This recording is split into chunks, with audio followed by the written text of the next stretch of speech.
வணக்கம். இது தமிழ்லங்கா செய்திகள். அஸ்விசும நலத்திட்டத்துக்கான கொடுப்பனவுகள் ஏப்ரல் மாதத்துக்காக இன்று முதல் பயனாளர்களின் வங்கிக் கணக்குகளில் வைப்பீடு செய்யப்படும் என நலன்புரி நன்மைகள் சபை அறிவித்துள்ளது. பண்டிகை கால செலவுகளை கருத்தில் கொண்டும் முதியோர்களின் நலன் சார்ந்தும் இந்த நிதியை தாமதமின்றி வழங்க அரசாங்கம் விசேட நடவடிக்கை எடுத்துள்ளது. இந்த மாத கொடுப்பனவில் 70 வயதுக்கு மேற்பட்ட பயனாளர்களுக்கு முன்னுரிமை அளிக்கப்பட்டுள்ளது. இதற்காக 2 கட்டங்களாக நிதி ஒதுக்கப்பட்டுள்ளது. அதன்படி 70 வயதுக்கு மேற்பட்ட 6,17,406 பயனாளர்களுக்கு மொத்தமாக 3.087 பில்லியன் ரூபாய் வழங்கப்பட உள்ளது. அதே வயது பிரிவைச் சேர்ந்த மேலும் 72,525 பயனாளர்களுக்கு 362.6 மில்லியன் ரூபாய் கொடுப்பனவாக வழங்கப்பட உள்ளது. தகுதியுடைய பயனாளர்கள் தங்களது வங்கிக் கணக்குகளை சரிபார்த்து உரிய கொடுப்பனவுகளை பெற்றுக்கொள்ள முடியும் என நலன்புரி நன்மைகள் சபை தெரிவித்துள்ளது.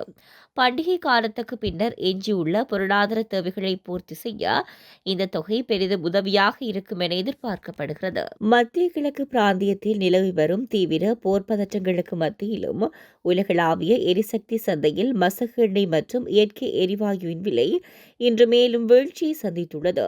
சர்வதேச சந்தை நிலவரங்களின்படி பிடிஐ ரக மசகு எண்ணெய் பீப்பாய் ஒன்றின் விலை 89.39 அமெரிக்க டாலராக வீழ்ச்சியடைந்துள்ளது. அதேவேளை சர்வதேச ரீதியில் அதிகம் பயன்படுத்தப்படும் பிரெண்ட் ரக மசகு எண்ணெய் பீப்பாய் ஒன்றின் விலை 98.32 அமெரிக்க டாலராக நிலவுகிறது. மசகு எண்ணெய் போன்ற இயற்கை எரிவாயின் விலையிலும் இன்று சரிவு பதிவாகியுள்ளது. சந்தை தரவுகளின்படி இதன் விலை 2.68 அமெரிக்க டாலராக வீழ்ச்சியடைந்துள்ளது. மத்திய கிழக்கில் நிலவும் அமைதியற்ற சூழல் பொதுவாக எரிசக்தி விலைகளை அதிகரிக்க செய்யும் என்ற போதிலும் உலகளாவிய பொருளாதார மந்தநிலை மற்றும் எரிசக்தி கையிருப்பு தொடர்பான காரணிகளால் இந்த விலை வீழ்ச்சி ஏற்பட்டுள்ளதாக பொருளாதார நிபுணர்கள் கருதுகின்றனர். செயற்கை நுண்ணறிவு மாடல்களை இன்னும் துல்லியமாக மேம்படுத்துவதற்காக தனது ஊழியர்களின் கணினி செயல்பாடுகளை ரகசியமாக பதிவு செய்யும் புதிய முறையை மெட்டா நிறுவனம் அறிமுகப்படுத்தியுள்ளது. மோடல் கேப்பபிலிட்டி இனிஷியேட்டிவ் எனப்படும் புதிய கண்காணிப்பு மென்பொருளை மெட்டா தனது அமெரிக்க ஊழியர்களின் கணினிகளில் நிறுவி வருகிறது. இது ஊழியர்களின் மவுஸை நகர்த்துவது, அழுத்துவது மற்றும் விசைப்பலகையில் தட்டச்சு செய்வதை அப்படியே பதிவு செய்யும். மனிதர்கள் கணினியை எப்படி கையாளுகிறார்கள் என்பதை ஏஐ மாடல்களுக்கு கற்றுக் கொடுப்பதே இதன் நோக்கம். குறிப்பாக ஒரு மென்பொருளில் கேள்விரி பட்டியலை பயன்படுத்துவது, குறுக்கு வழி விசைகளை இயக்குவதில் ஏஐக்கு உள்ள தடுமாற்றங்களை நீக்க இது உதவும். ஊழியர்கள் வேலை செய்யும் போது அவர்களின் திரைகளை அவ்வப்போது நிழற்படம் எடுத்து சூழலை புரிந்து கொள்ளவும் இந்த மென்பொருள் பயன்படுத்தப்படுகிறது. இந்த தரவுகள் ஏஐ பயிற்சிக்காக மட்டுமே பயன்படுத்தப்படும் என்றும் ஊழியர்களின் பணி மதிப்பீட்டுக்காக பயன்படுத்தப்படாது என்றும் மெட்டா தெரிவித்துள்ளது. மெட்டா தலைமைச் செயல் அதிகாரி மார்க் சக்கர்பெர்க் நிறுவனத்தின் செயல்பாடுகளை ஏஐ மயமாக்க தீவிரமாக முயன்று வருகிறார். இதன் ஒரு பகுதியாக ஏற்கனவே பணியாற்றி வரும் மென்பொருள் பொறியியலாளர்களை ஏஐ பிரிவுக்கு மாற்றும் பணிகளும் மற்றும் ஒரு புறம் 10% ஆட்குறைப்பு திட்டங்களும் மெட்டாவில் அரங்கேறி வருவது குறிப்பிடத்தக்கது. அமெரிக்கா ஈரான் இடையிலான பதட்டமான சூழல் மற்றும் போர் நிறுத்த பேச்சுவார்த்தைகள் காரணமாக உலக சந்தையில் மசகு எண்ணெய் விலை நிலையற்ற தன்மையுடன் காணப்படுகிறது.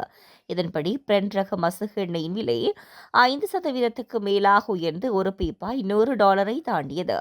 ஈரான் மீதான போர் நிறுத்தத்தை நீடிப்பதாக அமெரிக்க ஜனாதிபதி டொனால்ட் ட்ரம்ப் அறிவித்ததைத் தொடர்ந்து எண்ணெய் விலை மீண்டும் குறைந்து தற்போது ஒரு பீப்பாய் $98.97 வர்த்தகமாகியிருக்கிறது.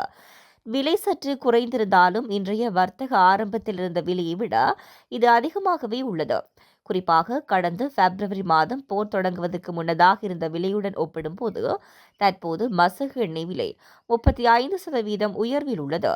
சர்வதேச அரசியல் சூழலில் ஏற்படும் மாற்றங்கள் மசகு எண்ணெய் விலையில் நேரடி தாக்கத்தை ஏற்படுத்தி வருவதால் எரிபொருள் விலையேற்றம் குறித்த கவலை உலக நாடுகளிடையே நீடிக்கிறது.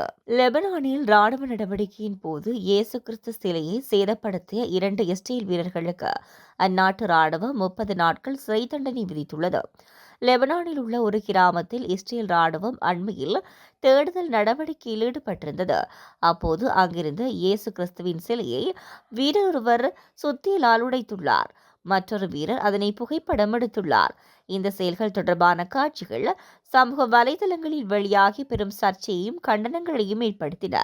இந்த சம்பவம் தொடர்பாக விசாரணை நடத்திய இஸ்ரேல் ராணுவம் வீரர்களின் இந்த தவறான நடத்தை ராணுவ உத்தரவுகளை மீறும் செயல் என்று சுட்டிக்காட்டியுள்ளது. இதனைத் தொடர்ந்து சம்பந்தப்பட்ட 2 வீரர்களுக்கும் தலா 30 நாட்கள் சிறை தண்டனை வழங்கி உத்தரவிட்டுள்ளது. இஸ்ரேல் பிரதமர் பெஞ்சமின் நெதன்யாகு மற்றும் அந்நாட்டின் வெளியுறவு அமைச்சர் ஆகியோர் வீரர்களின் இந்த செயலுக்கு கடும் கண்டனம் தெரிவித்துள்ளனர். மத வழிபாட்டு தலங்கள் மற்றும் கலிப் பொருட்களை கையாள்வதற்கான ராணுவ நெறிமுறைகளை அனைத்து வீரர்களும் கண்டிப்பாக பின்பற்ற வேண்டும் என இஸ்ரேல் ராணுவம் மீண்டும் வலியுறுத்தியுள்ளது. வணிக விசா மூலம் இலங்கைக்கு வருகை தந்து அதன் காலம் முடிவடைந்த பின்னரும் சட்டவிரோதமான முறையில் தங்கியிருந்த 50 வெளிநாட்டவர்களை குடிவரவு குடியகல்வு திணைக்கள அதிகாரிகள் கைது செய்துள்ளனர். நீர்கொழும்பு பகுதியில் உள்ள தனியார் வீடொன்றில் இவர்கள் தங்கியிருப்பதாக குடிவரவு குடியகல்வு திணைக்களத்தின் விசாரணை பிரிவுக்கு கிடைத்த ரகசிய தகவலை அடுத்து இந்த சோதனை நடவடிக்கை முன்னெடுக்கப்பட்டது. கைது செய்யப்பட்டவர்களில் 47 பேர் சீன நாட்டவர்கள் எனவும் ஏனைய 3 வேறு நாடுகளைச் சேர்ந்த வெளிநாட்டவர்கள் எனவும் திணைக்களம் குறிப்பிட்டுள்ளது. இவர்கள் தொடர்பான மேலதிக விசாரணைகளை குடிவரவு குடியகல்வு திணைக்கள அதிகாரிகள் முன்னெடுத்து வருகின்றனர். கரூர் மாவட்டத்தில் தமிழக வெற்றிக் கழகத்தின் பிரச்சாரத்தின் போது சன நெரிசலில் சிக்கி 41 பேர் உயிரிழந்த சம்பவம் தொடர்பில் தமிழக வெற்றிக் கழகத்தின் தலைவர் விஜய் தனது ஆதங்கத்தை வெளிப்படுத்தியுள்ளார். கரூரில் உண்மையில் என்ன நடந்தது என்பது குறித்து அங்கிருக்கும் மக்களிடம் கேட்டாலே அவர்கள் உண்மையை வெளிப்படுத்துவார்கள் என தெரிவித்த விஜய், அவ்வாறு இருக்கையில் தன் மீது ஏன் வீண்பழி சுமத்தப்பட்டது என கேள்வி எழுப்பியுள்ளார். நாங்கள் அரசியலே பண்ண மாட்டோம் என காணொலி ஒன்றை வெளியிட்டுவிட்டு பின்னர் சட்டப்பேரவையில் தன் மீது பழி சுமத்துவது ஏன் என்றும் அவர் கேள்வி எழுப்பியுள்ளார். அத்தோடு காவல்துறையினர் அனுமதி வழங்கிய அந்த நேரத்தில் தான் கரூரில் இருந்ததாகவும் உலகம் முழுவதுமே நேரலையில் தன்னை பார்த்து கொண்டிருந்த போது எவ்வித மனசாட்சியுமின்றி தன் மீது குற்றம் சாட்டப்பட்டது ஏன் எனவும் அவர் குறிப்பிட்டுள்ளார். தொடர்ந்து கருத்து தெரிவித்த அவர், நீங்கள் சாப்பிடும் சாப்பாட்டில் நான் மண்ணள்ளி போட்டேனா, என் மீது ஏன் இத்தனை வஞ்சம் என மிக உருக்கமாக வினவியுள்ளார். காஞ்சிபுரத்தைச் சேர்ந்த 16 வயது மாணவி அதே பகுதியில் உள்ள பள்ளியில் 11ஆம் வகுப்பு படித்து வருகிறார். தற்போது பள்ளிக்கு விடுமுறை என்பதால் திருவண்ணாமலை மாவட்டம் பிரம்மதேசம் அருகே கல்பட்டு கிராமத்தில் உள்ள தனது பாட்டி வீட்டுக்கு கடந்த சில நாட்களுக்கு முன்பு சென்றுள்ளார். சம்பவத்தன்று இரவு தனியாக இருந்த மாணவியிடம் அதே பகுதியைச் சேர்ந்த வாலிபர்கள் சிலர் பேச்சு கொடுத்துள்ளனர். பின்னர் மாணவியை மிரட்டி அருகிலுள்ள தோட்டத்துக்கு தூக்கிச் சென்றனர். அங்கு மாணவியை 8 பேர் கொண்ட கும்பல் கூட்டு பாலியல் பலாத்காரம் செய்துவிட்டு அங்கிருந்து தப்பிச் சென்று விட்டனர்.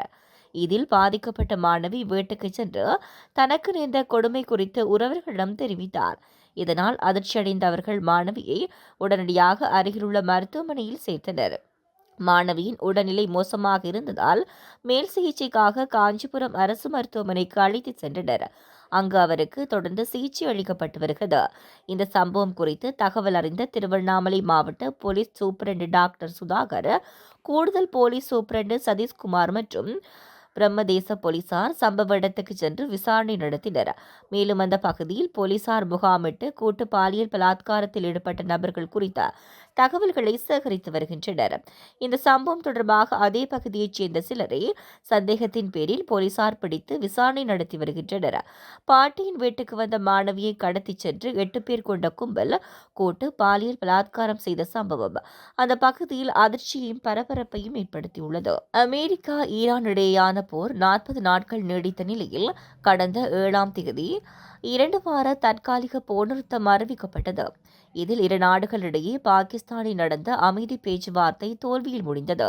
இதையடுத்து ஈரானுக்கு நெருக்கடி தரும் வகையில் ஹார்மோஸ் நீரிணை மற்றும் ஈரானின் துறைமுகங்களை அமெரிக்க போர்க்கப்பல்கள் முற்றுகையிட்டன.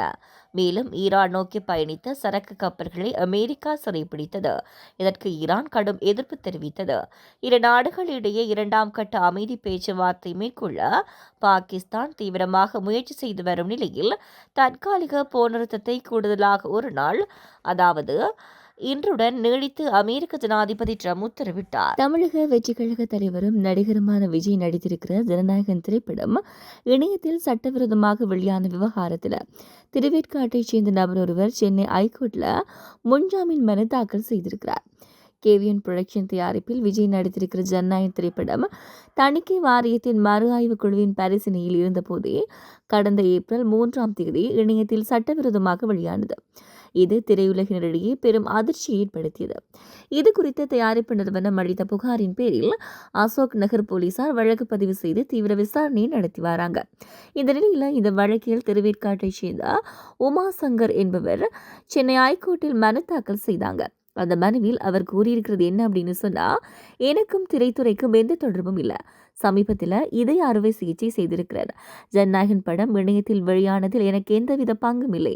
உண்மை குற்றவாளியை பாதுகாப்பதற்காக போலீசார் என்னை வழக்கில் சேர்த்திருக்கிறாங்க அப்படின்னு சொல்லி தெரிவிச்சிருக்கிறார். இந்த மனு நீதிபதி சி குமரப்பன் முன்பு விசாரணைக்கு வந்தபோது தயாரிப்பாளர் தரப்பு வழக்கறிஞர் விஜயன் சுப்பிரமணியம் கடும் எதிர்ப்பு தெரிவிச்சிருந்தார்.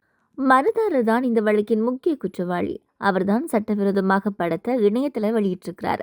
இது தொடர்பாக இடையிட்டு மனு தாக்கல் செய்ய அவகாசம் தேவை அப்படின்னு சொல்லி வாதிட்டிருக்கிறாரு. போலீஸ் தரப்பின் வழக்கில் கைதானவர்களின் வாக்குமூலத்தின் அடிப்படையில் மனுதாரர் குற்றவாளியாக சேர்க்கப்பட்டிருக்கிறார் அப்படின்னு சொல்லி கூறப்பட்டது. இதையடுத்து இருதரப்பு வாதங்களையும் கேட்ட நீதிபதி இந்த வழக்கு விசாரணையை வரும் 30ஆம் தேதிக்கு ஒத்திவைத்திருக்கிறார். ஈரானில் 8 பெண்களுக்கு தூக்கு தண்டனை நிறைவேற்றப்பட உள்ளதாக கூறி மனிதாபிமான அடிப்படையில் அவர்களை விடுவிக்குமாறு ஜனாதிபதி ட்ரம்ப் சமூக வலைதளத்தில் கோரிக்கை விடுத்திருந்தார். இது ஈரானுடனான சமாதான பேச்சுவார்த்தைகளுக்கு சாதகமாக அமையும் என்றும் அவர் குறிப்பிட்டிருந்தார். ஆனால் இதனை முற்றாக மறுத்துள்ள ஈரானின் அதிகாரப்பூர்வ மிசான் ஆன்லைன் இணையதளம் ட்ரம்ப் மீண்டும் ஒருமுறை போலி செய்திகளால் தவறாக வழிநடத்தப்பட்டுள்ளதாக தெரிவித்துள்ளது.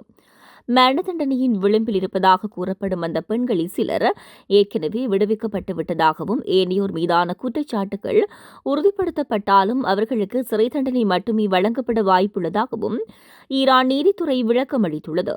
சமூக ஆர்வலர்களின் பதிவை அடிப்படையாக கொண்டு ட்ரம்ப் வெளியிட்ட புகைப்படங்கள் உண்மைக்கு புறம்பானவை என சுட்டிக்காட்டியுள்ள ஈரான் இத்தகைய வதந்திகள் தேவையற்ற குழப்பங்களை ஏற்படுத்துவதாக குறிப்பிட்டுள்ளது. பலாலி விமானப்படை தளபதி குரூப் கேப்டன் டிஎஸ்ஏ சுரங்க செனவிரத்ன மற்றும் வடக்கு மாகாண கௌரவ ஆளுநர் நா வேதநாயகன் ஆகியோருக்கு இடையிலான சம்பிரதாயபூர்வ சந்திப்பொன்று இன்று புதன்கிழமை காலை ஆளுநர் செயலகத்தில் நடைபெற்றது.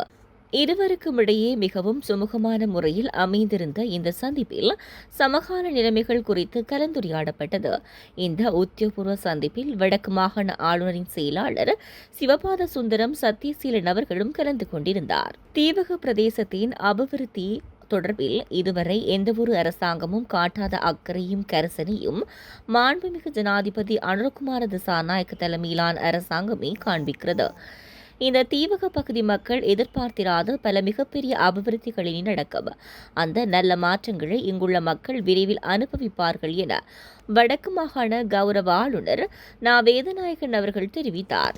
போக்குவரத்து, நெடுஞ்சாலைகள் மற்றும் நகர அபிவிருத்தி அமைச்சினூடாக 984 மில்லியன் ரூபாய் மக்களின் வரிப்பணத்தில் முன்னெடுக்கப்படும் குறிகாட்டுவான் இறங்குதுறை புனரமைப்பு பணிகளை ஆரம்பித்து வைக்கும் நிகழ்வு கௌரவ அமைச்சர் விமல் ரத்நாயக் அவர்களின் விசேட பங்கேற்புடன் இன்று புதன்கிழமை நடைபெற்றது.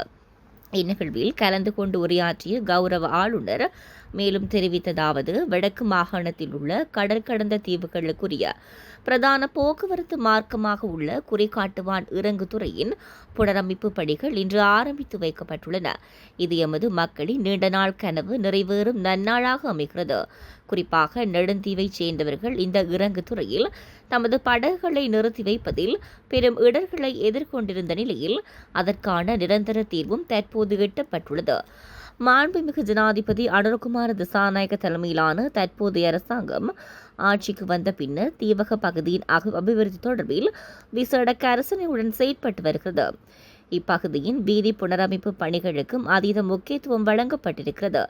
இப்போது இந்த இறங்குதுறை புனரமைக்கப்படுகிறது. எதிர்காலத்தில் நெடுந்தீவு இறங்குதுறையையும் புனரமைப்பதற்கு அரசாங்கம் காத்திரமான நடவடிக்கைகளை எடுக்க உள்ளது. இந்த இறங்குதுறையானது 984 மில்லியன் ரூபாய் மக்களின் வரிப்பணத்திலே புனரமைக்கப்பட உள்ளது. கடந்த காலங்களில் இவ்வளவு பெரிய தொகையிலான அபிவிருத்தி திட்டங்கள் வெளிநாட்டு கடன்கள் அல்லது உதவிகளூடாகவே செய்யப்பட்டன. ஆனால் தற்போது இலங்கை அரசாங்கத்தின் சொந்த நிதியில், அதாவது மக்களின் வரிப்பணத்தில் இவை முன்னெடுக்கப்படுகின்றன. இந்த அபிவிருத்தி திட்டம் தீவக மக்களுக்கு கிடைத்த மிகச்சிறந்த வரப்பிரசாதமாகும். இதற்காக உழைத்த கௌரவ அமைச்சர் விமல் ரத்நாயக்க, கௌரவ அமைச்சர் ராமலிங்கம் சந்திரசேகர் ஆகியோருக்கும் மாண்புமிகு ஜனாதிபதி அனுரகுமார் திசாநாயக் அவர்களுக்கும் எனது மனமார்ந்த நன்றிகளை தெரிவித்துக் கொள்கிறேன் என்றார்.